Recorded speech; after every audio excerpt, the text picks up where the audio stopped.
어떤 아들이 열심히 집에서 기도를 하는데 하나님 스마트폰을 사주세요 그렇게 기도를 합니다. 근데 얼마나 크게 기도하는지 막 집안이 다 떠들썩한 겁니다. 그러니까 엄마가 야 하나님은 그렇게 크게 기도 안 해도 다 들으시니까 조용조용하게 기도하라고 왜 이렇게 크게 기도하느냐고 그랬더니만 하나님은 들으시지만은 아빠가 아직 못 들어가고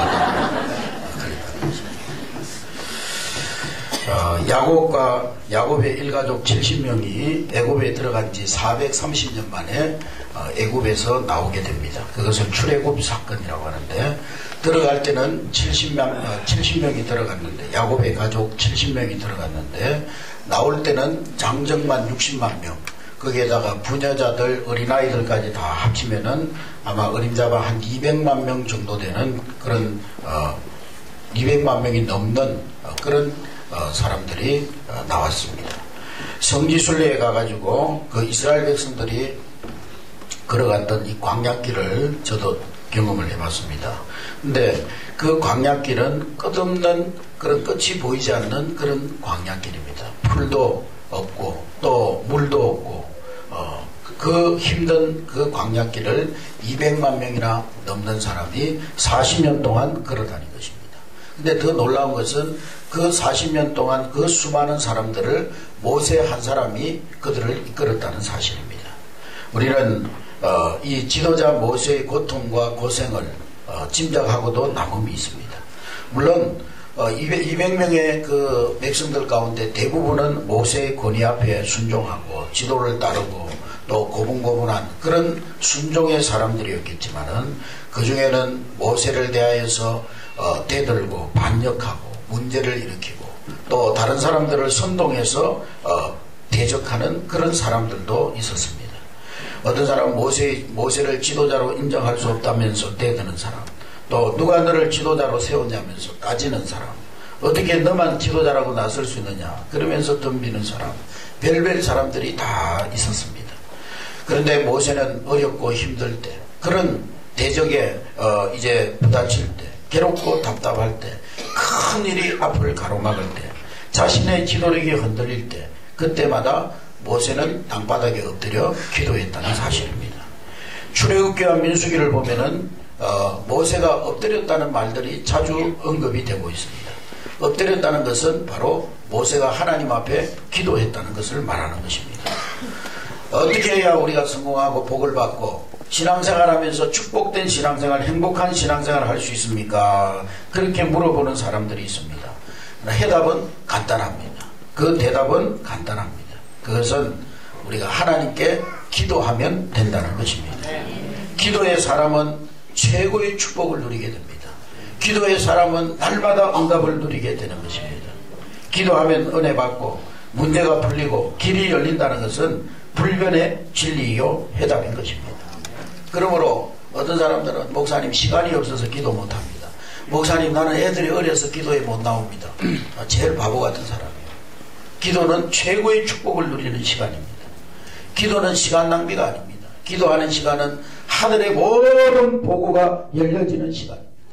기도는 최고 우리의 삶에 가장 바쁜 일이요 가장 시급한 일이요 가장 축복된 일인 것입니다.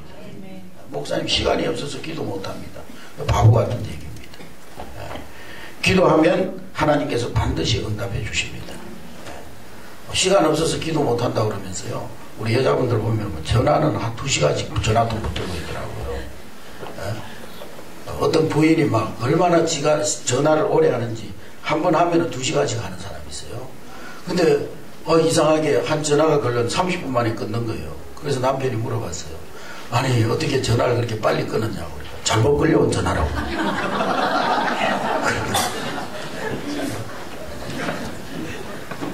또 한 번 전화가 왔는데요 막 2시간씩 하는 거예요. 그래서 남편이요 아이고 제발 좀 전화 좀 짧게 하고 끊으라고 그랬더니만 전화 끊으면서요 자세한 얘기는 만나서 하자고 시간이 없다면서요 뭐 그런 인간적인 그런 수단은 그렇게 오래 뜨는지. 기도하면 은혜 받고 기도하면 모든 문제가 풀리고 길이 열린다는 것은 불변의 진리입니다. 모세가 기도했더니 하나님께서 은혜를 내려주셨다는 것을 오늘 본문을 말씀하고 있습니다. 오늘 본문을 우리가 살펴보면 14절에 보면은 14절 우리 다 같이 읽습니다. 시작. 여호와께서 이르시되 내가 친히 가리라. 내가 너를 쉬게 하리라. 할렐루야.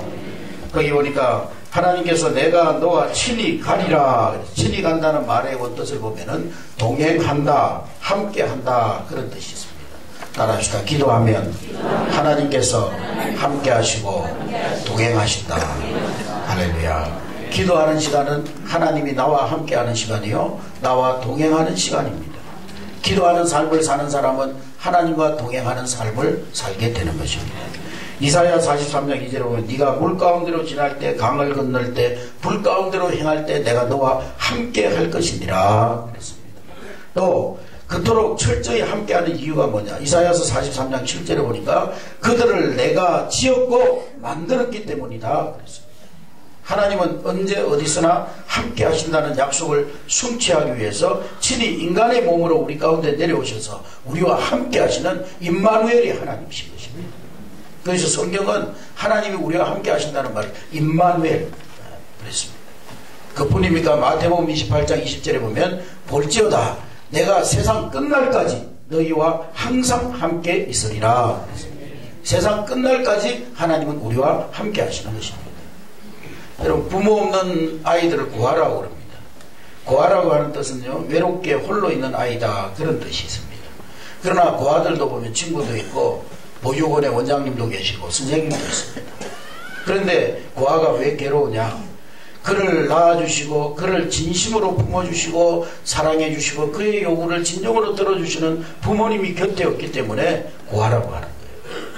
관계자들의 말에 의하면 6.25 전쟁 때 이후보다 요즘 고아들이 더 많다고 합니다. 버림받는 아이들, 미혼모의 자녀들, 유기된 그런 아이들이 그만큼 많아졌다는 것입니다. 육신적 고아도 불쌍하지만은 영적인 고아가 있습니다. 영적인 고아. 하나님을 아버지라고 부르지 못하고 외로움 속에 빠져서 절망하며 살아가는 사람, 그 영적 고아인 것입니다. 하나님을 아버지라 부르며 기도할 줄 모르는 사람, 영적 고아입니다.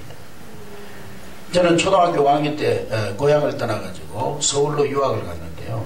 그때 우리 6남매 위로 누님이 3분 계시고 그 다음에 형님 하나, 밑에 동생, 그리고 저 이렇게 6남매가 있었는데 위에 이제 제일 큰 누님은 고향에서 아버지 사업을 도와드리고 5남매가 서울에서 학교를 다녔습니다. 제일 큰 누님이 그때 당시에 18살, 고등학교 3학년이었으니까 제가 11살, 그리고 우리 동생이 9살. 학교에서 뭐 행사를 한다 그러면은 저는 다른 애들은 다 부모님이 오시는데 저는 못 오는 거예요. 저는 지금까지 졸업식 하면서 우리 부모님이 오신 적이 한 번도 없어요. 초등학교 때도 안 오시고 너무 바쁘게 생활하시고 또 너무 멀리 떨어져 있으니까. 그러니까 중학교 때는 아예 제가 졸업식에 안 가버렸어요. 졸업장만 받으면 됐지 뭐 졸업식 가자 이래가지고 안 가버렸습니다. 아버님도 사업을 하시고 어머니도 따로 이제 사료 가게를 운영하시다 보니까 아주 너무 바쁘니까 못 오시는 거예요. 우리 어머니 같은 경우에는 사료 가게를 하는데 그때는 지금도 그런지 모르겠지만 사료값 대신에 이렇게 계란을 갖다 주는 사람들이 있어요. 그럼 계란이 뭐 한 박스 두 박스 그런 게 아니고 수백 박스, 어떤 때는 수천 박스 막 이렇게 가져오니까 그러니까 막 우리 집은 막 그냥 계란으로 뒤덮여 있는 거예요. 계란. 그걸 이제 새벽 1시 2시까지 차에다가 큰 나물차에다가 실어가지고 서울로 올려보냅니다. 그걸 매일 하는 거예요. 그러니까 어떻게 우리가 있는 서울에 우리 어머님이 오실 수 있겠습니까? 1년에 한두 번 오는 거예요. 한두 번. 1년에 한두 번 오셔가지고 반기차로 와가지고 낮에 종일 하루 종일 김치 담고 반찬 해놓고 그러고는 그날 밤차로 또 내려가시는 거예요. 그러면서 우리 어머니가 우리 오남매를 이렇게 앉혀놓고 하시는 말씀이 있어요. 나는 너희들 하나님 앞에 다 맡겼다. 내가 뭐 멀리 떨어져가지고 너희들 지킬 수도 없고 볼 수도 없고 그런 처지니까 하나님의 손에 너희들 다 맡기고 기도한다. 그러면서 우리 한 사람 한 사람 머리 위에 손을 얹고 기도를 해주시고 내려가시는 거예요. 선생님이 부모님 모시고 오라 그러면은 저는 누님을 데리고 갑니다. 그때는 요즘은 없습니다만은 그때는 가정방문이라는 게 있었어요. 새학기가 되면 선생님이 이제 학생들 가정을 신방을 하는 거예요. 요즘 말로 하면은 신방. 그러면은 뭐 저는 어머니가 없으니까 우리 누님한테 누나 내일 엄마 선생님 오신다는데 그러면은 우리 누님이 조퇴를 하고 와가지고 어머니 역할을 하는 거예요. 자기도 학생이면서. 네? 초등학교 때 졸업식을 하는데요. 친구들은 다 엄마 아빠가 와가지고 사진도 찍어주고 이러는데 저는 그때 우리 누님이 고등학교 3학년이었는데 저보다 더 작은 거예요. 그 누님이 누나라고 와가지고 이렇게 창문에서 저를 기다리고 있는데 우리 누님이 지금 키가 1m 51인가 그렇거든요. 그가 초등학교 때 저보다 더 작은 거예요. 그런데 저에게는 육신의 어머니 아버지는 저 멀리 천리만리 땅에 계셨지만은 항상 내 곁에 계셔서 언제나 부를 수 있는 아버지가 계십니다. 하나님 아버지. 할렐루야. 우리 오남매가 육신의 아버지 어머니는 가까이 계시지 않았지만은 그 하나님 아버지께서 항상 우리 오남매와 함께 하셨기 때문에 우리 오남매가 그 객지에 생활하면서도 한 사람도 곁길로 가지 않고 대학 졸업할 때까지 오남매가 다 졸업할 때까지 반듯하게 생활할 수가 있었던 것입니다. 할렐루야. 지금은 뭐 저희 육신의 부모님들은 다 이제 세상을 떠나시고 저도 고아가 됐습니다만은 다시 돌아올 수 없는 곳으로 가셨습니다만 그러나 나의 하나님 아버지는 지금도 저와 함께 하시고 아멘. 나를 떠나지 아니하시고 영원토록 나와 함께 하십니다. 그래서 저는 하나님을 부르는 여러 가지 호칭들 여호와, 전능자 뭐 이런 여러 가지 호칭들이 있지만은 엘샤다이 뭐 이런 호칭들이 있지만은 그러나 그 다양한 호칭 가운데 하나님 아버지라는 호칭을 제일 사랑합니다. 아멘. 제일 좋아하는 거예요. 하나님은 우리의 아버지십니다. 아멘. 우리가 신음할 때 우리의 신음을 들으시는 아버지, 우리가 통곡할 때 우리의 울음소리를 들으시는 아버지, 우리의 고통을 알고 계시는 아버지, 우리와 늘 함께 하시는 아버지신 줄로 믿습니다. 그 하나님께서 지금도 우리의 아버지가 되셔서 함께 하시고 영원토록 동행하시고 천국 가는 그날까지 우리와 동행하실 줄로 믿습니다. 가파른 언덕길도 험한 가시밭길도 경사진 내리막길도 산에도 바다도 심지어는 엄침한 사망의 골짜기를 다닐 때에라도 주님은 우리와 동행하시는 줄로 믿습니다. 14절 다시 한번 읽겠습니다. 출애굽기 33장 14절 우리 다시 한번 읽겠습니다. 시작. 여호와께서 이르시되 내가 친히 가리라 내가 너를 쉬게 하리라. 이 내가 너를 쉬게 하리라 그랬는데 쉬게 한다는 말의 그 뜻은 다른 말로 하면 내가 너로 편케 하리라 그런 말입니다. 따라합시다. 내가 너로 편케 하리라. 요한복음 14장 27절에 보면 예수님께서 제자들에게 평안을 너희에게 끼치노니 이 평안은 세상이 주지 못한 평안이다. 너희는 마음에 근심하지 말고 두려워하지 말아라. 빌립보서 4장 4절에 보면 주 안에서 항상 기뻐하라. 내가 다시 말하노니 너희는 기뻐하라. 기뻐할 일도 없고 그냥 기뻐할 수는 없습니다. 누구나 웃고 손뼉치고 희희낙낙하고 즐거운 그런 삶을 살고 싶어합니다. 찡그리고 울상짓고 또 한숨 쉬고 사는 것 즐기는 사람은 없습니다. 근데 문제는 어떻게 기뻐할 수 있느냐는 것입니다. 요한복음 14장 27절 빌립보서 4장 4절 말씀 이 두 구절의 말씀을 한데 묶으면 주님이 우리에게 평안을 주신다. 그 평안은 세상이 주는 세상에서 얻는 그런 평안이 아니다. 그렇기 때문에 근심하지 말고 걱정하지 말고 주님 안에서 평안을 찾고 기뻐하라는 거예요. 잠언 17장 22절에 보면 마음의 즐거움은 양약이라 그랬어요. 따라합시다. 마음의 즐거움은 양약이라. 양약이라는 말은 약 중에 제일 좋은 약이 양약입니다. 미국의 그 어떤 분이 20년 동안요 그 애리조나에 사는 어떤 분이 20년 동안 관절염으로 고생을 했는데요. 데이비드 제이콥스라고 하는 사람인데 병원 치료, 물리치료 뭐 다 해도 안 되는 거예요. 건강정보 다 해봐도 이 관절염이 치료가 안 되는 것입니다. 통증을 견딜 수가 없는 거예요. 그래서 이 사람이 그런 방법을 썼습니다. 통증을 견딜 수 없을 때 잠시나마 고통을 잊기 위해서 이 코미디 그 비디오를 보거나 또 유머책을 읽곤 했어요. 제주도 갔다 오는데 우리 이영경 집사님이 유머책을 읽어줘가지고 제가 요즘 그거 읽고 많이 웃고 있습니다만 오늘도 그 책에서 나온 걸 얘가 소개한 거예요. 그래서 이 사람도 유머책을 읽으면서 이제 막 웃고 그러면은 순간적으로 통증이 사라진다는 것입니다. 그래서 이분이 복용하던 약을 다 버리고 그 약병 속에다가 유머를 적은 그 종이 쪽지를 집어넣고 하루에 한 장씩 꺼내가지고 그걸 보고는 웃고 다시 꺼내서 또 웃고 그랬다는 거예요. 그랬더니만 그 웃음의 명약을 먹고 이 데이비드 제이콥스라고 하는 분이 완전히 관절염이 치료되어진 것입니다. 할렐루야. 그래가지고 몇 년 전에 그 사람이요, 관절염 환자가 200km 그 자전거 달리기 대회에 출전해가지고 은메달을 받았다는 거예요. 할렐루야. 그것은 웃음이 명약이라는 사실을 입증한 사례예요. 우리가 뭐 코미디 때문에 웃고 유머 때문에 웃어도 명약이 이렇게 되는데 하물며 우리가 주님 안에서 주님 주시는 평안 때문에 웃고 즐기고 손뼉 치고 춤추고 산다면 얼마나 위대한 기적들이 일어나겠습니까? 할렐루야. 그러니까 항상 기뻐하고 항상 감사하고 우리의 입에서 안 된다는 말, 힘들다는 말, 죽겠다는 말, 어렵다는 말, 그런 말을 다 버리고 감사하는 말을 하고 기뻐하고 주 안에서 항상 기뻐할 때 우리의 삶은 건강하게 될 줄로 믿습니다. 어떤 권사님 집하고 목사님 집이요, 앵무새를 길렀대요. 앵무새. 권사님 집에도 앵무새를 한 마리 길르고 목사님 집에도 한 마리를 길렀는데요, 한 1년 살고 나더니만 권사님 집 앵무새는요 맨날 죽겠네 죽겠네 그러는 거예요. 그 말밖에 못하는 거예요. 죽겠네 죽겠네. 왜 그러냐면 그 집에 권사님이요 허리 척수 디스크가 걸려가지고 앉을 때마다 아이고 죽겠네, 일어날 때도 아이고 죽겠네. 그러니까 이 앵무새가 죽겠네 말을 배워가지고 죽겠네 죽겠네 그러는 거예요.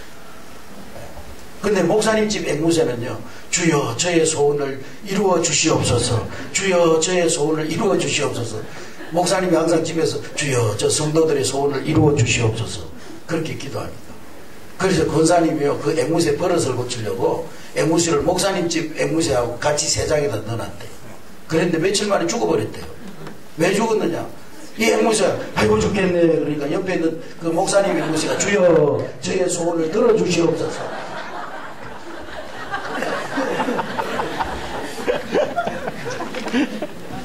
여러분, 교회 생활이나 가정 생활이나 신앙 생활이나 모든 생활을 즐겁게 하시기 바랍니다. 할렐루야. 이원경 집사님 감사합니다. 그 책에 나왔어요.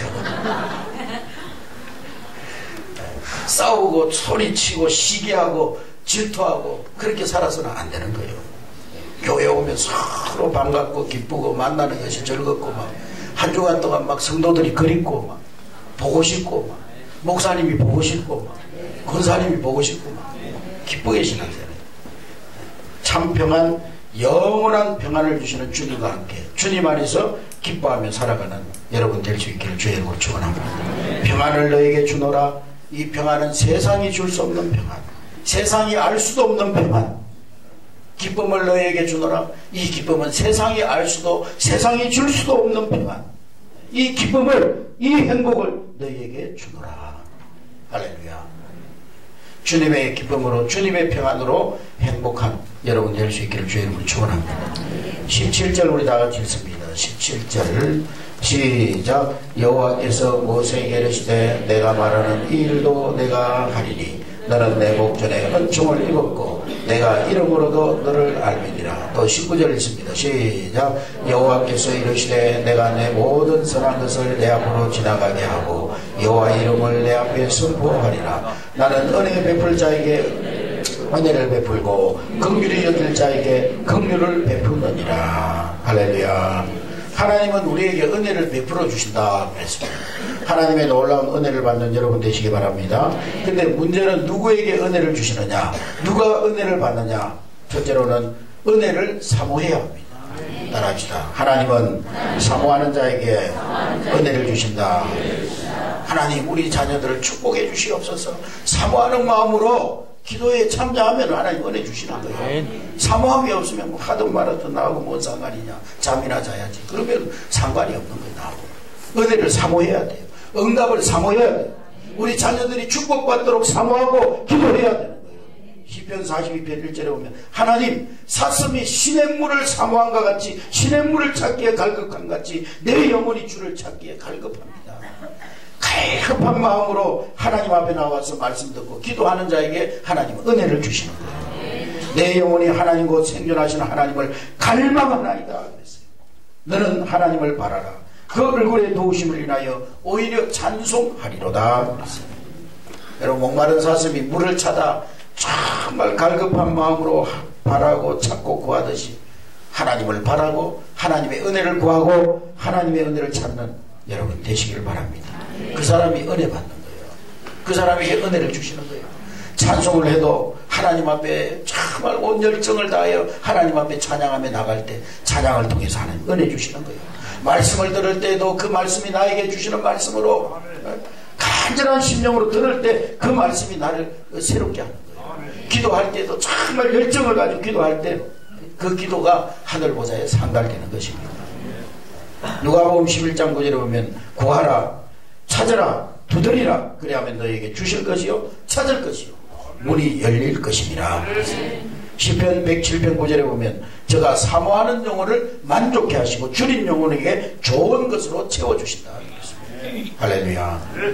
사모해야 주시고 구해야 받고 여러분 은혜를 사모하고 구하는 여러분 되시길 바랍니다. 두 번째로 감사하고 받아야 됩니다. 감사하고 받아야. 따라합시다. 감사하자. 주신 은혜 감사할 때 하나님 더 큰 은혜를 주시는 거예요. 어떤 사람이 복덕방을 통해 가지고 산자락에 있는 집을 사고 이사를 했어요. 산 아래는 강이 흐르고 그 산 기슭으로는 철길이 있어 가지고 그 기차가 매일 4차례 5차례씩 기차가 지나갑니다.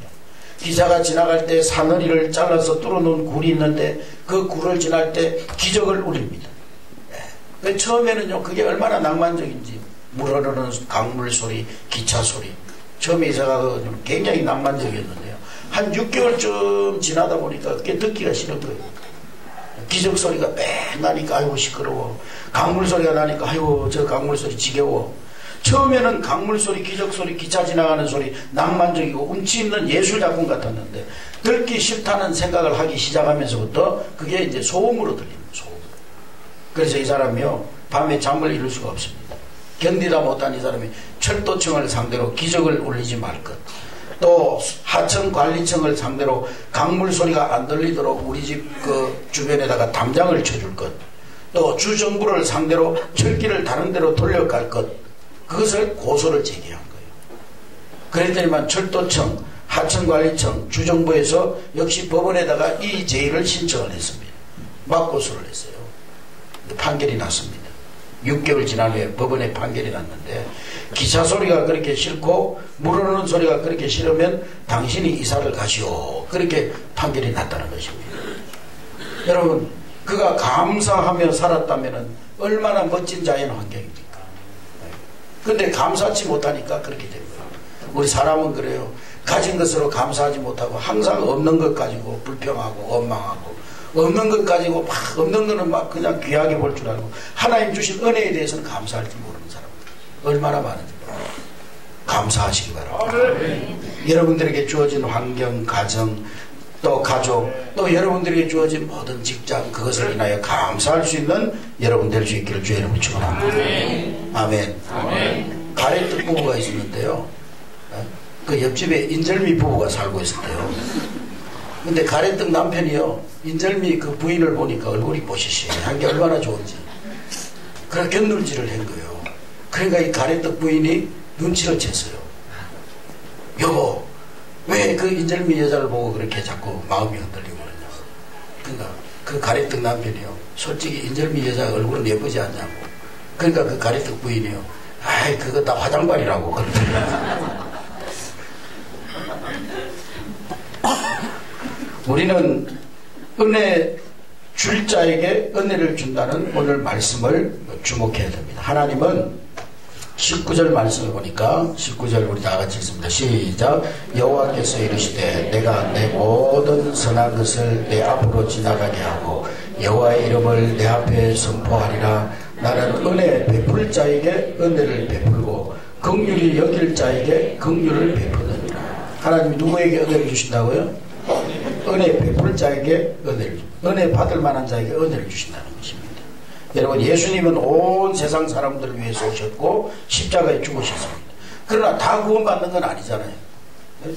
지금도 하늘에서 태양이 비추지만은 그 태양빛이 싫다고 굴 속으로 들어가고 골방으로 들어가면 그 빛이 나에게 하나도 비치지 않습니다. 누구나 다 구원받는 게 아니에요. 예수님은 모든 사람들을 위해서 십자가에 죽으셨지만 그러나 누구나 구원받는 건 아니에요.